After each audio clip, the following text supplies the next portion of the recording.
Hello friends, welcome to my channel Jupiter classes. तो guys, इस video में हम अपने सेट नंबर 7 की बात करेंगे। सेट 6 तक हम कवर कर चुके हैं गाइस, ठीक है। अगर आपने अभी तक वो सेट्स नहीं देखे हैं तो गाइस वो देख लीजिए। हमने पिछली वाली वीडियो में कल मैं आपको वीडियो प्रोवाइड नहीं कर पाया था बिकॉज ऑफ सम रीजंस। तो गाइस पिछले वाले सेट में हमने accountancy and book keeping start करा था, ठीक है गाइस। तो आज इसी को आगे कंटिन्यू करेंगे। तो गाइस इसकी पीडीएफ मैं आपको हमारे टेलीग्राम चैनल पे शेयर कर देता हूँ। तो गाइस आपने कहा था स्टेट रीऑर्गेनाइजेशन एक्ट, वो मैं आपको प्रोवाइड कर चुका हूँ उसकी वीडियो बनाकर गाइस, ठीक है। आप जाकर प्लेलिस्ट में जाकर चेक कर सकते हैं। तो गाइस अपना टाइम वेस्ट ना करते हुए पहला क्वेश्चन स्टार्ट करते हैं आज का। गाइस मैंने 22 क्वेश्चन पिछली वीडियो में करवाए थे, उसके आगे कंटिन्यू करूँगा आज में, ठीक है। तो गाइस देखिए पहला क्वेश्चन क्या है। अकाउंटिंग फर्निशेज डेटा ऑन, ठीक है। अकाउंटिंग जो होती है वो हमें डेटा फर्निश करती है किस चीज़ के ऊपर। Income and cost for the managers, financial conditions of the institutions, company tax liabilities for a particular year या ऑल ऑफ द अबव। तो गाइस अकाउंटिंग हमें किस चीज़ के बारे में डेटा प्रोवाइड करती है। तो गाइस ये देखते हैं इसका आंसर क्या है हमारे पास। ऑप्शन नंबर डी, यानी कि इनकम और कास्ट जो होती है मैनेजर की उसके बारे में भी, फाइनेंशियल कंडीशन जो होती है इंस्टीट्यूशन की उसके बारे में भी, और कंपनी की टैक्स लायबिलिटी होती है किसी पर्टिकुलर ईयर के लिए उसके लिए भी। तो इसका करेक्ट आंसर हमारे पास option number D. So guys बढ़ते हैं अगले वाले क्वेश्चन की तरफ। अगला वाला क्वेश्चन देखिए आपकी स्क्रीन पे आ चुका है। यहाँ पे क्या पूछता है, लॉन्ग टर्म एसेट्स हैव, वो लॉन्ग टर्म एसेट्स जिनकी कोई फिजिकल एग्जिस्टेंस नहीं होती है लेकिन उनकी एक वैल्यू होती है, उसे हम क्या कहते हैं। सबको इसका आंसर पता होगा। Intangible assets, fixed assets, current assets या इन्वेस्टमेंट्स। तो गाइस आपको इसका आंसर बताना है। इसका आंसर क्या है हमारे पास, सबको पता है कि इंटेंजिबल एसेट्स जिनकी कोई फिजिकल एग्जिस्टेंस नहीं होती है, ठीक है गाइस। तो गाइस अगला क्वेश्चन देखते हैं। अगला क्वेश्चन क्या है हमारे पास। ये अगला क्वेश्चन है कि जो एसेट्स हैं जिनको हम इजीली कन्वर्ट कर सकते हैं कैश में with in a short period, उसे हम क्या कहते हैं। यानी कि 1 साल या 1 साल से कम, उसे हम क्या कहते हैं। करंट एसेट्स कहते हैं, फिक्स्ड एसेट्स कहते हैं, इंटेंजिबल एसेट्स कहते हैं, या अगर इसको इन्वेस्टमेंट कहते हैं। तो आपको इसका आंसर बताना है। इसका आंसर है गाइस हमारे पास ऑप्शन नंबर ए, ठीक है। यानी कि इन्हें हम क्या कहते हैं, जो 1 साल के अंदर अंदर हम उसको कैश में कन्वर्ट करते हैं। अगर एसेट्स क्या होते हैं जिनको हम इजीली कैश में कन्वर्ट कर सकते हैं, उन्हें हम कहते हैं गाइज एसेट्स, ठीक है गाइज। तो बढ़ते हैं अगले वाले क्वेश्चन तरफ। अगला वाला क्वेश्चन क्या है गाइज हमारे पास। अगला वाला क्वेश्चन है हमारे पास, जो कॉपीराइट्स, पेटेंट्स एंड ट्रेडमार्क्स, ये होते क्या है। करंट एसेट्स हैं, फिक्स्ड एसेट्स हैं, इंटेंजिबल एसेट्स हैं या इन्वेस्टमेंट्स हैं। तो गाइज इसका आंसर अभी आपने देख लिया होगा। इसका आंसर है हमारे पास इंटेंजिबल एसेट्स, ठीक है गाइज। क्यों? क्योंकि देखिए कॉपीराइट को हम टच नहीं कर सकते, इसकी फिजिकल एग्जिस्टेंस नहीं होती है। पेटेंट्स की कोई फिजिकल एग्जिस्टेंस नहीं होती है। ट्रेडमार्क्स की कोई फिजिकल एग्जिस्टेंस नहीं होती है। तो ऐसा इसलिए हमें इन्हें क्या कहते हैं, इन्हें हम कहते हैं इंटेंजिबल एसेट्स गाइस, ठीक है। तो बढ़ते हैं अगले वाले क्वेश्चन की तरफ। अगला वाला क्वेश्चन देखिए आपकी स्क्रीन पे आ चुका है। तो गाइस देखिए क्या पूछा गया है। The debts which are to be repaid, वो वाले डेट्स जिनको हमने शॉर्ट पीरियड, ठीक है, 1 साल 1 साल से कम में क्या करना है, रिपे करना है, वापस करना है, उसे हम क्या कहते हैं। Current liabilities, fixed liabilities, contingent liabilities या ऑल ऑफ द अबव। तो गाइस कहते क्या है उसे हम अभी आपको बताएंगे। उसे हम कहते हैं करंट लायबिलिटी। जब भी आपको ये चीज़ बताई जाए 1 साल या 1 साल से कम या आपको शॉर्ट पीरियड बताया जाए, तब आप हमेशा उसको क्या लगाएंगे, करंट लायबिलिटीज या करंट एसेट जो भी पूछा होगा वो आप वहाँ पर इस्तेमाल करेंगे, ठीक है गाइस। तो बढ़ते हैं अगले वाले क्वेश्चन की तरफ। अगला वाला क्वेश्चन है गाइस हमारे पास कि gross profit is, gross profit होता क्या है, ठीक है। कॉस्ट ऑफ गुड्स सोल्ड, उसमें ओपनिंग स्टॉक प्लस करेंगे, या एक्सेस ऑफ सेल्स और कॉस्ट ऑफ गुड्स सोल्ड, या हमने जो हमारा कॉस्ट ऑफ गुड्स सोल्ड है उसके ऊपर अगर हमारी सेल्स की एक्सेस हो गई है उससे हम ग्रॉस प्रॉफिट कहेंगे, या सेल्स फीवर परचेजेस, ठीक है, या उसके बाद net profit fever expenses of the period. So guys इसका करेक्ट आंसर क्या होगा हमारे पास। ग्रॉस प्रॉफिट क्या होता है गाइस, जब हमारे पास जो हमारी सेल जो है वो ज़्यादा हो जाएं कॉस्ट ऑफ गुड्स सोल्ड से, ठीक है गाइस। तो ग्रॉस प्रॉफिट कब बनता है, ठीक है। देखिए गाइस इसमें हमारी कुछ जो अकाउंटिंग जो हमारा पीरियड होता है, ठीक है, सबसे पहले हम क्या करते हैं, उसको आइडेंटिफाई करते हैं, ठीक है, फिर उसको रिकॉर्डिंग करते हैं, ठीक है। फिर उसकी रिकॉर्डिंग के बाद गाइस क्या होता है, रिकॉर्डिंग कहाँ पर करते हैं उसकी, हम उसको मतलब उसको रिकॉर्ड करते हैं, जर्नल में रिकॉर्ड करते हैं गाइस। फिर उसका वहाँ पे लेजर बनाया जाता है गाइस, ठीक है।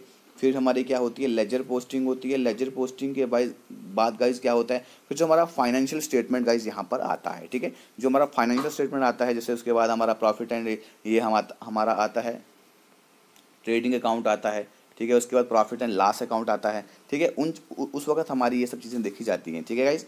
सो गाइस आगे देखते हैं अगला क्वेश्चन। अगला क्वेश्चन है net profit is computed in the, net profit कहाँ पे होता है, ठीक है। प्रॉफिट एंड लॉस अकाउंट में या बैलेंस शीट में, ट्रायल बैलेंस में या हमारा ट्रेडिंग अकाउंट में, ठीक है गाइस। तो नेट प्रॉफिट हम कहाँ पर निकालते हैं गाइस? नेट प्रॉफिट निकालते हैं हम अपना प्रॉफिट एंड लॉस अकाउंट में, ठीक है गाइस। तो ट्रेडिंग अकाउंट में हम क्या निकालते हैं, मैंने अभी कहा ट्रेडिंग अकाउंट में गाइस हम निकालते हैं ग्रॉस प्रॉफिट। क्या निकालते हैं? ग्रॉस प्रॉफिट वहाँ पर निकालते हैं, ग्रॉस लॉस जो भी हो, ठीक है। अगला क्वेश्चन देखिए, अगला क्वेश्चन है आपकी स्क्रीन पे कि in order to find out the value of the closing stock, अगर हमें क्लोजिंग स्टॉक की वैल्यू को फाइंड आउट करना है, कब? During the account of the financial year के एंड में, ठीक है। सॉरी मैंने अकाउंट बोल दिया।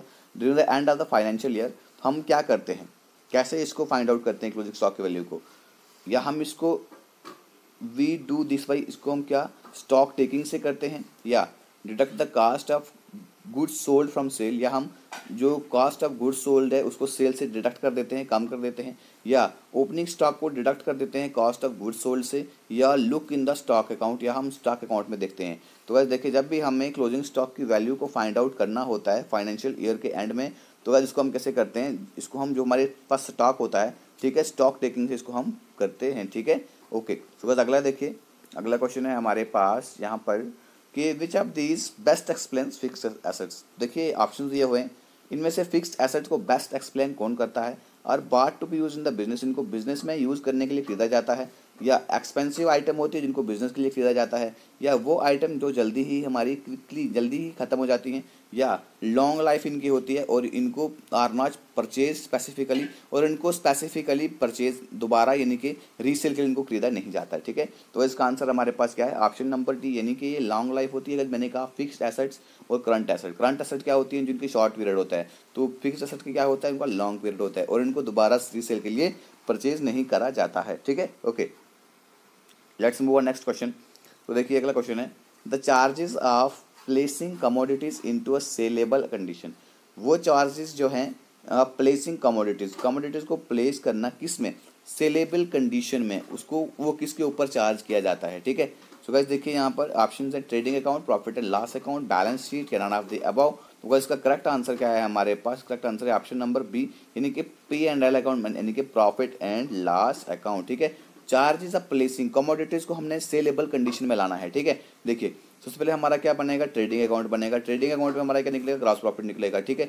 यहाँ तक क्या होंगी? यहाँ तक जो चीज़ें होंगी ना, यहाँ तक चीज़ें होंगी वो फैक्ट्री के अंदर होंगी, वो क्या होंगी? फैक्ट्री के अंदर होंगी, इनकी उनको बोलेंगे हम डायरेक्ट एक्सपेंसेस, ठीक है।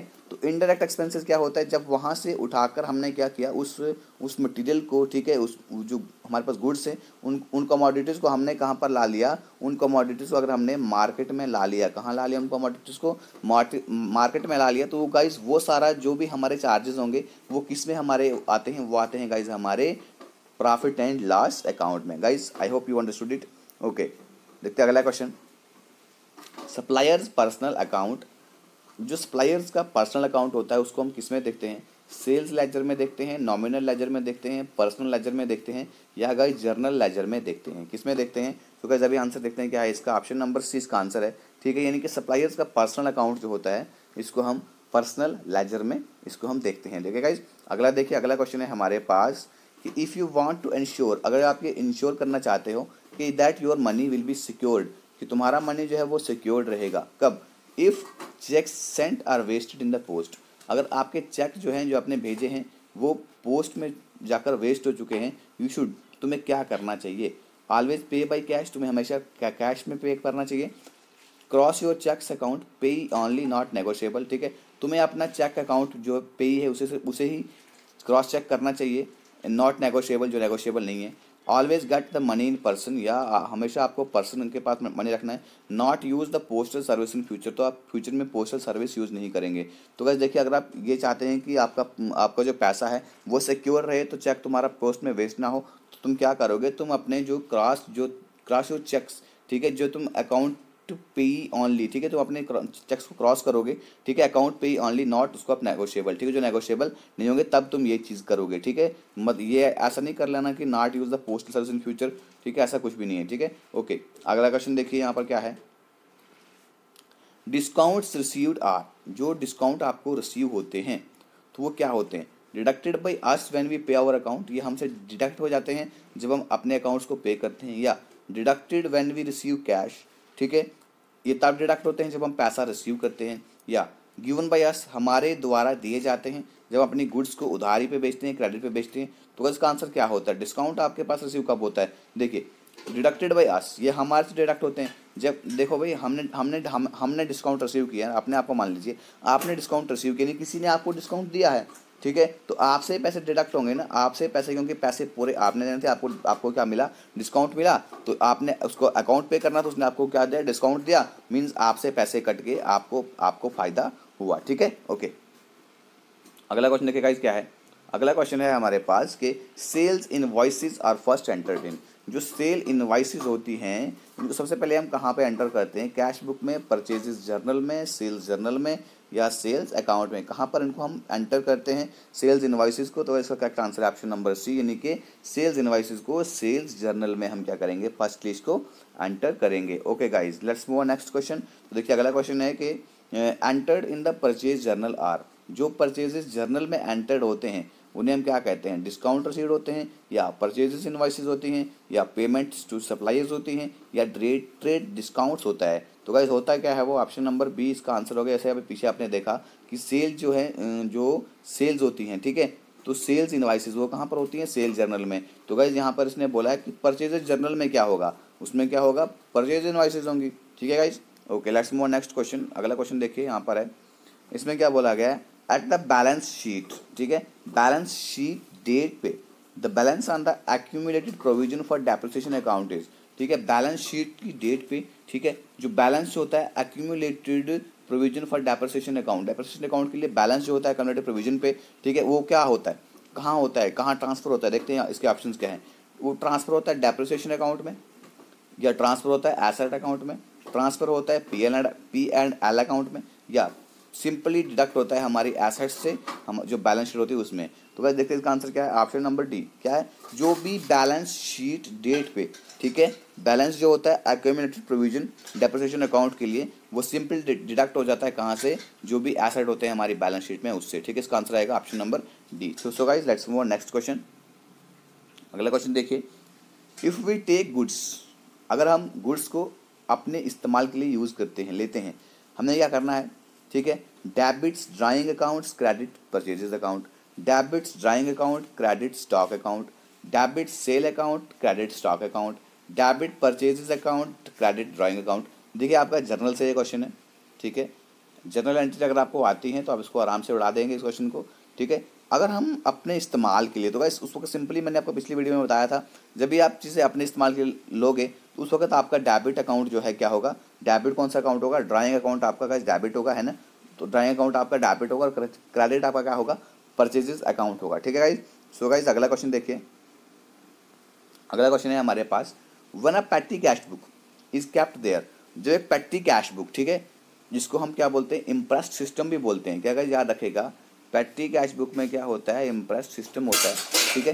तो एक पेटी कैश बुक, जब एक पेटी कैश बुक रखी जाती है, ठीक है, वहाँ पे उस वक्त क्या होगा? No entries made at all the general ledger. General ledger पे कोई भी एंट्रीज नहीं होगी फॉर आइटम जो पेटी कैश के द्वारा पे की गई है, या same number of entries in general ledger, या जो सेम नंबर हैं जो एंट्रीज हैं वो जनरल लेजर में भी होंगी। Few entry made in the journal, कुछ एंट्री जो है जनरल लेजर पे होगी।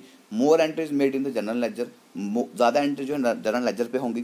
तो कैसे देखिए सिंपल पेटी कैश बुक में होता क्या है? मान लीजिए कि हम एक बिजनेस ला रहे हैं, ठीक है, हमने चाय लानी है छोटे छोटे, जैसे कि हमने कोई डॉक्यूमेंट प्रिंट करवाने हैं, ठीक है, या हमने कोई चाय लाई, हमने कॉफ़ी लाई, या डॉक्यूमेंट प्रिंट करवाए हमने, उस वक्त क्या होगा? हम थोड़ी ना बिजनेस में से पैसे देंगे, हम एक पेटी कैशियर रख लेंगे। क्या रखेंगे गाइस? पेटी कैशियर रख लेंगे, उसको हम 500 रुपीज़ दे देंगे, उसको बोलेंगे भैया जो भी यहाँ आता है, ठीक है, तो वो सब आप उनको प्रोवाइड कर देना, ठीक है गाइस। तो इसको हम बोलते हैं पेटी कैशियर, ठीक है, होती है पेटी कैश। छोटे छोटे एक्सपेंसेस जो होते हैं हम वहाँ पर रखते हैं। तो इसमें क्या होता है? कोई भी एंट्री जो है हमारे जनरल लेजर में नहीं आती है, ठीक है। फिर एंट्रीज, उसमें से कुछ एंट्रीज जो हैं हमारे जनरल लेजर में आ जाती हैं, ठीक है guys, okay. Let's move on next question. अगला क्वेश्चन है हमारे पास, if a trial balance total do not agree. अगर हमारा ट्रायल बैलेंस जो टोटल होता है वो एग्री नहीं करता है, तो डिफरेंस को हम कहाँ पर एंटर करते हैं? प्रॉफिट एंड लॉस अकाउंट में, या नॉमिनल अकाउंट में, कैपिटल अकाउंट में, सस्पेंस अकाउंट में। सो गाइज आपने इसका आंसर अभी तक लिख लिया होगा। इसका आंसर क्या होता है? ऑप्शन नंबर डी, यानी कि सस्पेंस अकाउंट में वो आ जाता है। सो गाइज अगला क्वेश्चन है हमारे पास कि if it is required to maintain fixed capital, अगर हमने फिक्स्ड कैपिटल को क्या करना है? मेंटेन करना है, देन उस वक्त partners share of profit must be, उस वक्त पार्टनर्स का शेयर जो है प्रॉफिट का वो क्या होना चाहिए? कैपिटल अकाउंट में क्रेडिट होना चाहिए, या हमारा डेबिट होना चाहिए कैपिटल अकाउंट में, ठीक है, या डेबिट होना चाहिए पार्टनर्स के करंट अकाउंट्स में, या आपका जो पार्टनर का करंट अकाउंट है उसमें क्रेडिट होना चाहिए। तो गाइस जब भी आपको ये ज़रूरत है कि आपने फिक्स्ड कैपिटल को मेंटेन करना है, उस वक्त को जो पार्टनर्स का शेयर होता है प्रॉफिट का वो क्या होना चाहिए? वो पार्टनर्स के करंट अकाउंट में क्रेडिट होना चाहिए। ठीक है गाइज। सो गाइज ये थी हमारी आज की वीडियो। गाइज अगर आपको अच्छी लगी वीडियो को लाइक कर दीजिए, चैनल को सब्सक्राइब कीजिए, और अगर अच्छी लगती है अपने दोस्तों से वीडियो को शेयर कर दीजिए। गाइज वीडियो हम पे खत्म करते हैं। Thank you, God bless you all. PDF आपको मिल जाएगी। जय हिंद।